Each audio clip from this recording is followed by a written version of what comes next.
ਹਰਜੋਤ ਸਿੰਘ ਜੀ ਇਸੇ ਦੇ ਵਿੱਚ ਇੱਕ ਗੱਲ ਕਰਕੇ ਵੀ ਦੁਨੀਆ ਕਿਸ ਪਾਸੇ ਵੱਲ ਨੂੰ ਤੇਜ਼ੀ ਦੇ ਨਾਲ ਵੱਧ ਰਹੀ ਆ। ਐਂਥਰੋਪਿਕ ਦੇ ਨਵੇਂ ਏਆਈ ਟੂਲਸ ਆ, ਉਹਨਾਂ ਨੇ ਸੌਫਟਵੇਅਰ ਕੰਪਨੀਆਂ ਦੇ ਕਹਿ ਲਓ ਵੀ ਪੈਰਾਂ ਹੇਠ ਉਹਨਾਂ ਦੇ ਸਿੰਘਾਸਨਾਂ ਨੂੰ ਹਿਲਾ ਦਿੱਤਾ ਆ, ਜਿਹੜਾ ਉਹ ਡੋਲ ਦਿੱਤਾ ਆ, ਅੱਗ ਹੀ ਇੱਕ ਹਿਸਾਬ ਦੇ ਨਾਲ ਲੱਗ ਗਈ ਆ। $1 ਟ੍ਰਿਲੀਅਨ ਕੱਲ ਸਟਾਕਸ ਦੇ ਵਿੱਚੋਂ ਸੌਫਟਵੇਅਰ ਕੰਪਨੀਆਂ ਦਾ ਜਿਹੜਾ ਉਹ ਉੱਡ ਗਿਆ। ਏਆਈ ਦੇ ਐਡੇ ਤਗੜੇ ਜਿਹੜੇ ਟੂਲਸ ਆ ਐਂਥਰੋਪਿਕ ਕੰਪਨੀ ਦੇ ਜਿਹੜੇ ਉਹ ਸਾਹਮਣੇ ਜਿਹੜੇ ਉਹ ਆਏ ਹੈਗੇ ਆ। ਸੋ ਏਆਈ ਸੌਫਟਵੇਅਰ ਦਾ ਖਾਤਮਾ ਕਰ ਦਊਗੀ, ਇਸ ਪਾਸੇ ਵੱਲ ਨੂੰ ਗੱਲ ਜਿਹੜੀ ਉਹ ਵੱਧ ਰਹੀ ਹੈਗੀ ਆ। ਸੋ ਬਹੁਤ ਸਾਰੀਆਂ ਚੀਜ਼ਾਂ ਜਿਹੜੀਆਂ ਹਰਜੋਤ ਸਿੰਘ ਜੀ, ਰਮਨ ਜੀ, ਆਪਸ ਦੇ ਵਿੱਚ ਜੁੜੀਆਂ ਹੁੰਦੀਆਂ। ਜਿਹੜਾ ਇਸ ਟਾਈਮ ਆਪਾਂ ਓਵਰਆਲ ਇਮੀਗ੍ਰੇਸ਼ਨ ਦੇ ਉੱਤੇ ਕ੍ਰੈਕਡਾਊਨ ਵੀ ਦੇਖ ਰਹੇ ਹਾਂ, ਉਹਦੇ ਵਿੱਚ ਏਆਈ ਇੱਕ ਬਹੁਤ ਵੱਡਾ ਜਿਹੜਾ ਉਸਦਾ ਰੋਲ ਹੈਗਾ ਆ।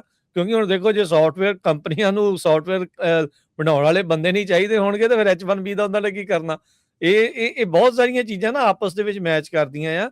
ਮੈਂ ਬਾਰ-ਬਾਰ ਦੱਸ ਰਿਹਾ ਵੀ ਪਲੈਨੇਟੇਰ ਦੇ ਜਿਹੜੇ ਸੀਈਓ ਆ, ਉਹਨਾਂ ਨੇ ਰੀਸੈਂਟਲੀ ਆਪਣਾ ਇੱਕ ਗੱਲਬਾਤ ਦੇ ਵਿੱਚ ਕਿਹਾ ਸੀਗਾ ਵੀ ਵੈਸਟਰਨ ਸਿਵਲਾਈਜੇਸ਼ਨਸ ਨੂੰ ਹੁਣ ਇਮੀਗ੍ਰੇਸ਼ਨ ਦੀ ਜ਼ਰੂਰਤ ਨਹੀਂ ਆ, ਕਿਉਂਕਿ ਏਆਈ ਇੰਨਾ ਕੁ ਜ਼ਿਆਦਾ ਕੇਪੇਬਲ ਉਹਨਾਂ ਦੇ ਲਈ ਹੋ ਚੁੱਕਾ ਆ। ਸੋ ਕੱਲ ਦਾ ਜਿਹੜਾ ਸੈਲ ਆਫ ਆ ਤੇ ਕੱਲ ਦੀ ਜਿਹੜੀ ਸੌਫਟਵੇਅਰ ਕੰਪਨੀਆਂ ਦੀ ਤੜਥੱਲੀ ਮਚੀ ਪਈ ਆ, ਭੱਜ ਦੌੜ ਜਿਹੜੀ ਉਹਨਾਂ 'ਚ ਲੱਗੀ ਆ ਏਆਈ ਦੇ ਟੂਲਸ ਦੇ ਕਰਕੇ, ਉਹ ਉਸੇ ਪਾਸੇ ਵੱਲ ਨੂੰ ਹੀ ਕਦਮ ਜਿਹੜੇ ਵੱਧਦੇ ਨਜ਼ਰ ਆ ਰਹੇ ਹੈਗੇ ਨੇ। ਕੱਲ ਜੀ, ਮੈਂ ਇੱਕ ਮਨਦੀਪ ਸਿੰਘ ਆ ਗਲੋਬਲ ਟੈਕਨੋਲੋਜੀ ਦੇ ਹੈੱਡ ਬਲੂਮਬਰਗ ਦੇ ਜੀ, ਉਹਨਾਂ ਦੀ ਇੰਟਰਵਿਊ ਸੁਣਦਾ ਸੀ। ਉਹ ਕਹਿੰਦੇ ਵੀ ਜਿਹੜੇ ਸੌਫਟਵੇਅਰ ਆ ਕਈ ਮਹੀਨੇ ਲਾ ਕੇ ਬਣਦੇ ਸੀ, ਉਹ ਕੁਛ ਕੁ ਮਿੰਟਾਂ ਦੇ ਵਿੱਚ ਬਣ ਜਾਇਆ ਕਰਨੇ ਏਆਈ ਨਾਲ।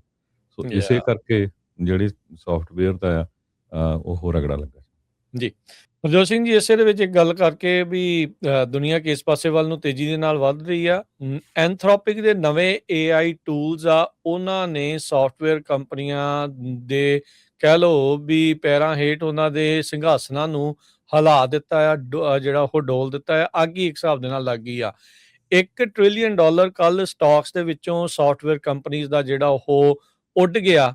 ਏਆਈ ਦੇ ਐਡੇ ਤਗੜੇ ਜਿਹੜੇ ਟੂਲਸ ਆ ਐਂਥਰੋਪਿਕ ਕੰਪਨੀ ਦੇ ਜਿਹੜੇ ਉਹ ਸਾਹਮਣੇ ਜਿਹੜੇ ਉਹ ਆਏ ਹੈਗੇ ਆ। ਸੋ ਏਆਈ ਸੌਫਟਵੇਅਰ ਦਾ ਖਾਤਮਾ ਕਰ ਦਊਗੀ, ਇਸ ਪਾਸੇ ਵੱਲ ਨੂੰ ਗੱਲ ਜਿਹੜੀ ਉਹ ਵੱਧ ਰਹੀ ਹੈਗੀ ਆ। ਸੋ ਬਹੁਤ ਸਾਰੀਆਂ ਚੀਜ਼ਾਂ ਜਿਹੜੀਆਂ ਹਰਜੋਤ ਸਿੰਘ ਜੀ, ਰਮਨ ਜੀ, ਆਪਸ ਦੇ ਵਿੱਚ ਜੁੜੀਆਂ ਹੁੰਦੀਆਂ। ਜਿਹੜਾ ਇਸ ਟਾਈਮ ਆਪਾਂ ਓਵਰਆਲ ਇਮੀਗ੍ਰੇਸ਼ਨ ਦੇ ਉੱਤੇ ਕ੍ਰੈਕਡਾਊਨ ਵੀ ਦੇਖ ਰਹੇ ਹਾਂ, ਉਹਦੇ ਵਿੱਚ ਏਆਈ ਇੱਕ ਬਹੁਤ ਵੱਡਾ ਜਿਹੜਾ ਉਸਦਾ ਰੋਲ ਹੈਗਾ ਆ। ਕਿਉਂਕਿ ਹੁਣ ਦੇਖੋ, ਜੇ ਸੌਫਟਵੇਅਰ ਕੰਪਨੀਆਂ ਨੂੰ ਸੌਫਟਵੇਅਰ ਬਣਾਉਣ ਵਾਲੇ ਬੰਦੇ ਨਹੀਂ ਚਾਹੀਦੇ ਹੋਣਗੇ ਤਾਂ ਫਿਰ H1B ਦਾ ਉਹਨਾਂ ਨੇ ਕੀ ਕਰਨਾ। ਇਹ ਬਹੁਤ ਸਾਰੀਆਂ ਚੀਜ਼ਾਂ ਨਾ ਆਪਸ ਦੇ ਵਿੱਚ ਮੈਚ ਕਰਦੀਆਂ ਆ। ਮੈਂ ਬਾਰ-ਬਾਰ ਦੱਸ ਰਿਹਾ ਵੀ ਪਲੈਨੇਟੇਰ ਦੇ ਜਿਹੜੇ ਸੀਈਓ ਆ, ਉਹਨਾਂ ਨੇ ਰੀਸੈਂਟਲੀ ਆਪਣਾ ਇੱਕ ਗੱਲਬਾਤ ਦੇ ਵਿੱਚ ਕਿਹਾ ਸੀਗਾ ਵੀ ਵੈਸਟਰਨ ਸਿਵਲਾਈਜੇਸ਼ਨਸ ਨੂੰ ਹੁਣ ਇਮੀਗ੍ਰੇਸ਼ਨ ਦੀ ਜ਼ਰੂਰਤ ਨਹੀਂ ਆ, ਕਿਉਂਕਿ ਏਆਈ ਇੰਨਾ ਕੁ ਜ਼ਿਆਦਾ ਕੇਪੇਬਲ ਉਹਨਾਂ ਦੇ ਲਈ ਹੋ ਚੁੱਕਾ ਆ।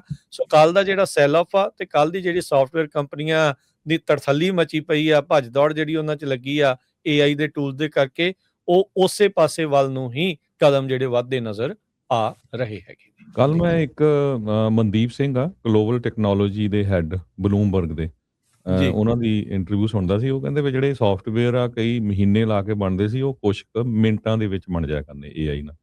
ਸੋ ਇਸੇ ਯਾ ਕਰਕੇ ਜਿਹੜੇ ਸੌਫਟਵੇਅਰ ਦਾ ਆ ਉਹ ਰਗੜਾ ਲੱਗਾ। ਜੀ।